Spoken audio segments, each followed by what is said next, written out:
Parce qu'il est essentiel d'être conseillé, CGECO accompagne votre entreprise de sa création à sa transmission.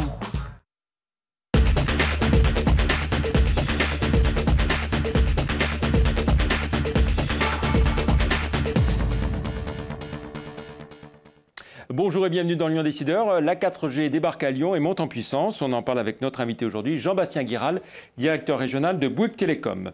Au sommaire de ce magazine également, la confirmation du rachat de LVL Médical par l'Air Liquide, la reprise des actifs de TK par Ménix, Rhône Express qui atteint les 2 millions de passagers, un résultat positif pour Lyon Parc Auto, le lancement du Hub de la finance en Rhône-Alpes. Et puis nous reviendrons sur le dernier baromètre Alptis de la santé des très petites entreprises, plutôt encourageant. C'est confirmé, l'Air Liquide va bien prendre le contrôle de LVL Médical en achetant les participations de Jean-Claude Lavorel, son fondateur en 1989, mais aussi celles de la famille Abi et de Malakoff Médéric. Une très belle opération financière puisqu'en rachetant l'entreprise sur la base d'un cours de près de 31 € l'action, l'Air Liquide offre une prime de 90% par rapport au dernier cours coté avant l'annonce du rachat. La famille Lavorel reste quant à elle propriétaire des activités de LVL en Allemagne et le management du groupe lyonnais, y compris son président, ainsi que la marque LVL, sont conservés. Ouf de soulagement à Brignais chez TK après son dépôt de bilan au printemps. L'entreprise spécialisée dans les prothèses pour la chirurgie maxillofaciale et les implants dentaires a trouvé un repreneur. Le tribunal de commerce a choisi Ménix pour la reprise des actifs de TK. 69 emplois sont préservés. Le nouvel ensemble, contrôlé par Turenne Capital et fort des sociétés Cerf à Dessines, Dedienne Santé à Montpellier et TK à Brignais, regroupe désormais 230 collaborateurs pour un chiffre d'affaires de 45 millions d'euros. Le repreneur était conseillé par les cabinets Périclès et Altana. Rhône Express, la navette Pardieu-Saint-Exupéry est en train de franchir les 2 millions de passagers, un peu moins de 2 ans après son lancement, l'été 2010. Une navette qui donne satisfaction à ses clients, lesquels la trouvent toutefois un peu chère. Avec un chiffre d'affaires de 2 800 000 € en 2011, Rhône Express affiche une perte de 800 000 €. Elle vise un équilibre d'ici à 3 ans.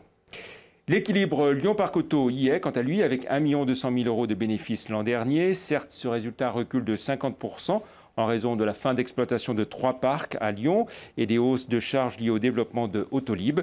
Mais la capacité d'autofinancement progresse bien quant à elle à 17 millions d'euros. Le tout nouveau pôle d'orientation financière Rhône-Alpes a été porté sur les fonds baptismaux dans le cadre du Salon des entrepreneurs. Ce portail web pour les entreprises en recherche de financement sera opérationnel le 16 juillet prochain. Présidé par Bruno Lacroix, le président du CESER, le Conseil économique et social et environnemental régional. Ce pôle d'orientation financière est à découvrir sur www.hubfi.fr. Un groupe solide et en forte croissance, c'est ainsi que Jean-Paul Babet, son président, décrit Alptis, un modèle associatif original dans le monde de l'assurance et à l'écoute des très petites entreprises, avec 243 000 assurés adhérents, 375 collaborateurs et 250 millions d'euros de primes d'assurance émises. Justement, à propos de TPE, très petites entreprises, Alptis vient de réaliser une enquête sur la santé de ces TPE face à la crise. Une étude conduite par Opinionway auprès de 500 dirigeants de très petites entreprises. Les explications de Jean-Paul Babet, le président d'Alptis Assurance. On a réalisé une enquête sur les TPE précisément à la fin mai, après le vote présidentiel, pour vraiment carotter et savoir si le moral était toujours au rendez-vous. Eh bien oui, il est. Chez les patrons de TPE, en fait, 80% jugent la santé financière de leur entreprise bonne. Et donc sont relativement confiants dans l'avenir. Donc ça, c'est, je dirais, très réconfortant par rapport à l'ensemble des catastrophes qu'on peut entendre ici ou là, ou de craintes qu'on peut avoir. Le tissu des PME et des TPE en France est actif et remplit un certain nombre de services par rapport aux grandes entreprises, sont très focalisés sur leur métier, souvent font appel à des professionnels qui sont à la fois qui allient la compétence et la souplesse de service et de disponibilité, et que ça, aujourd'hui, dans une période où il y a beaucoup de mutations, eh bien, c'est un vrai plus. Le chiffre du jour, 80 561, c'est le nombre de chômeurs dans le Rhône à fin mai, en progression de 1,6%. En Rhône-Alpes, la hausse est même de 2%. C'est plus que la hausse constatée dans toute la France, plus 1,2%. En rythme annuel, cette fois-ci, le chômage a augmenté de 9,2% dans le Rhône au cours des 12 derniers mois et de 9,8% dans toute la région Rhône-Alpes. On retrouve à présent notre invité, Jean-Bastien Guiral, bonjour. Bonjour. Vous êtes donc le directeur régional de Bouygues Télécom. Vous lancez à Lyon, ces jours-ci, donc depuis quelques jours, votre réseau 4G. Pourquoi avoir choisi Lyon, tout simplement? Écoutez, c'est une longue histoire. On a depuis de longue date une forte un partenariat, un entretien avec la ville de Lyon, une étroite collaboration, liée d'une part à la charte qui nous lie, nous opérateurs, à la ville de Lyon, une charte qui permet aux opérateurs de déployer leur réseau en toute transparence et de façon totalement constructive. Donc on a mis à profit cette charte, cette bonne relation que nous avons avec la ville de Lyon. Et aujourd'hui, en tant que responsable régional à Lyon, je suis très fier qu'on lance la 4G sur Lyon et que Lyon soit la première ville 4G. Donc c'est une première en France C'est une première en France, tout à fait. Et c'est à Bouygues Télécom qu'on la doit. Alors on voit d'autres opérateurs qui s'y mettent aussi dans d'autres villes. Exactement. Comment ça se passe alors, ce déploiement de la 4G, concrètement? Nous avons ouvert le réseau à des testeurs amicaux qui sont au nombre de plus de 400, qui sont issus de différents mondes hétéroclites, hétérogènes, comme des étudiants de l'INSA avec qui nous avons un partenariat, des journalistes, des élus, et aussi des clients grand public, professionnels, sélectionnés. Au total, 400 élus, y compris des collaborateurs Bouygues Télécom, bien sûr, qui testent alors, concrètement, la 4G. Qu'apporte de plus la 4G par rapport à la 3G? On vit un monde qui est en rupture totale aujourd'hui. La voix a été supplantée par la donnée, la transmission de données. Aujourd'hui, on peut téléphoner maximum 24 heures par jour. Par contre, les données, dans un laps de temps donné, on arrive justement à transmettre de plus en plus d'informations.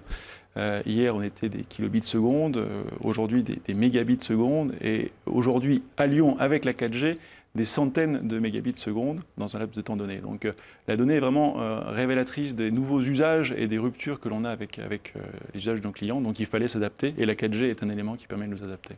Quels sont les objectifs que vous visez justement avec la 4G, vous, Bouygues Télécom? C'est peut-être un peu tôt pour en parler. On est dans cette période de test amical. Déjà, ce test va nous permettre de découvrir quels sont les usages qu'en font nos futurs clients de demain. Voir un petit peu comment se comporte le réseau et puis un petit peu étalonner notre réseau aussi par rapport à ces usages. Quel va être le calendrier de déploiement pour vous? Donc aujourd'hui, nous sommes à 80% de l'agglomération urbaine de Lyon qui est couverte et qui est ouverte à ces testeurs amicaux. D'ici la fin de l'année, on sera bien sûr à 100%. Et début 2013, les grandes agglomérations françaises seront ouvertes en 4G pour l'ensemble de nos clients. Que représente Bouygues Télécom dans cette grande région? Alors, c'est pas uniquement Rhône-Alpes, hein, c'est Rhône-Alpes, Auvergne. C'est Rhône-Alpes, Auvergne, Bourgogne et Franche-Comté, voilà, pour tout vous dire. La région dont vous avez la responsabilité. Donc, que représente Bouygues Télécom dans cette grande région? La région représente 150 collaborateurs, répartis à 50% pour des collaborateurs qui déploient le réseau, notamment le réseau 4G, et qui exploitent ce réseau 2G, 3G et 4G maintenant. Et puis 50% de collaborateurs qui sont des forces commerciales, grand public et entreprises. Et si on essaie de voir ce que Bouygues Télécom investit, à la fois dans cette grande région et en France, au global, Au global, nous allons investir en 2012, ça sera une année record pour Bouygues Télécom, pas moins de 1,5 milliard d'euros. Liés d'une part aux investissements liés aux fréquences 4G pour 700 millions d'euros, et puis au déploiement de réseau ainsi qu'au déploiement de notre réseau fixe en partenariat avec nos partenaires. Et donc les investissements dans cette grande région, c'est quoi Une centaine de millions d'euros. Une centaine, d'accord. 2012, ça a été l'année du lancement de Free. Est-ce que ça vous a fragilisé? On avait cru comprendre qu'au début de l'année, c'était un peu compliqué pour vous. On a eu un premier trimestre 2012 un petit peu difficile. Aujourd'hui, on est revenu à un rythme plus logique par rapport à ce qu'on avait connu à fin 2011, avec l'arrivée du quatrième opérateur. Donc on revient à la normalité qu'on a connue fin 2011, aujourd'hui au mois de juin. Pour vous, c'est quoi, une perte de clientèle, une perte de marge? Vous êtes obligé de perte de clientèle, revoir vos tarifs? Oui, on a perdu un peu plus de 300 000 clients, clairement. Perte de marge, puisque aujourd'hui on est sur un marché qui évolue sur deux offres concurrentes et complémentaires. Une offre qu'on va appeler sans engagement, sans service, sans terminaux, qui s'appelle chez nous B&U, qui existe depuis maintenant bientôt 1 an, puisqu'elle a été ouverte par Bouygues Telecom en juillet 2011, qui était là pour un petit peu anticiper l'arrivée de Free, et qui donc nous a permis en tout cas d'être très réactifs à l'arrivée de Free pour répondre à cette agressivité de Free. Et puis les offres que l'on connaît tous, qui sont les offres beaucoup plus classiques, qui s'appellent chez Bouygues Telecom Eden, et qui, elles, sont fournies en service après-vente, relations clients, et bien sûr un terminal. Est-ce que la France va pouvoir garder à terme ou à long terme 4 opérateurs téléphonie mobile, ou il faut s'attendre à des regroupements? Les regroupements, il y en a tous les jours. On a fait un partenariat récemment avec Darty Télécom. Donc des oui, parce qu'il y a les marques blanches aussi. Oui. Voilà, il y a les marques blanches, les opérateurs virtuels, les opérateurs historiques, et puis le nouvel opérateur qui est arrivé. Donc clairement, il y aura du mouvement dans le marché des télécoms, c'est évident. Ouais, parce qu'on avait l'air de dire qu'en gros, les dernières arrivées avant Free étaient peut-être le plus fragile par rapport aux deux autres. Vous parlez de Bouygues Telecom? Oui. Oui, il nous faut être agile, réactif, nous adapter. On a lancé en février dernier un plan drastique d'économie, vous parliez tout à l'heure de nos marges, de 300 millions d'euros. Donc il nous faut penser différemment, il nous faut être dans des process un peu différents de ce qu'on a fait de par le passé. Travailler sur la distribution, travailler sur les prestations de services externalisées qu'on a. Donc on remet un petit peu en cause tous ces éléments-là. Bouygues Telecom, aujourd'hui, c'est une part de marché de quel ordre à peu près, en pourcentage, sur combien de clients Alors nous avons près de 11 millions de clients mobiles, et puis près de 1,5 million de clients fixes à la Bibox. Avec, donc en pourcentage En pourcentage, ça représente entre 18 et 20% de part de marché en fonction de ce qu'on appelle le parc ou les chiffres d'affaires. Ouais. Et un taux de fidélisation qui est de quel ordre à peu près ce n'est pas des chiffres qu'on communique facilement. Je dirais que ce taux de fidélisation, en tout cas, il nous a permis d'être retrouvés par rapport à ce qu'on avait à fin 2011. Aujourd'hui, on a retrouvé le taux de fidélisation qu'on avait fin 2011. Donc on est revenu dans un rythme nominal que l'on a toujours vécu de par le passé. Et sur la cible entreprise, clientèle entreprise Là, c'est un ginement, un potentiel énorme pour Bouygues Telecom, parce que nous sommes le dernier arrivé sur le marché, et il nous faut d'une part démontrer que nous avons des capacités, ce que nous avons, cette agilité, cette performance aussi qu'on a sur le réseau, et la 4G est un élément qui va nous permettre aussi de répondre aux besoins des entreprises à travers cette transmission de données. L'objectif annuel 2012 en un mot pour Bouygues Telecom, en France et dans cette grande région? Alors en France, on a construit notre objectif sur l'innovation avec la technologie 4G, d'une part, et puis deuxième élément, deuxième pilier de 2012, ça sera le lancement de ce qu'on appelle la Bibox Sensation, qui a été lancée le 18 juin dernier, qui est la box la plus puissante du marché qu'on a lancée, et qui nous permet de reprendre le leadership sur l'innovation et sur la technologie avec ce produit défiant toute concurrence. Très bien, merci beaucoup Jean-Bastien Guéral pour toutes ces innovations. La semaine prochaine, nous accueillerons Baudouin Pro, le président de BNP Paribas. Merci, bonne semaine, au revoir.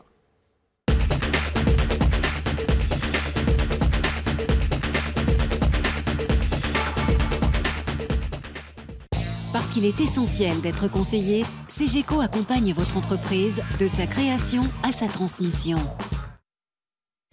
Jean-Pierre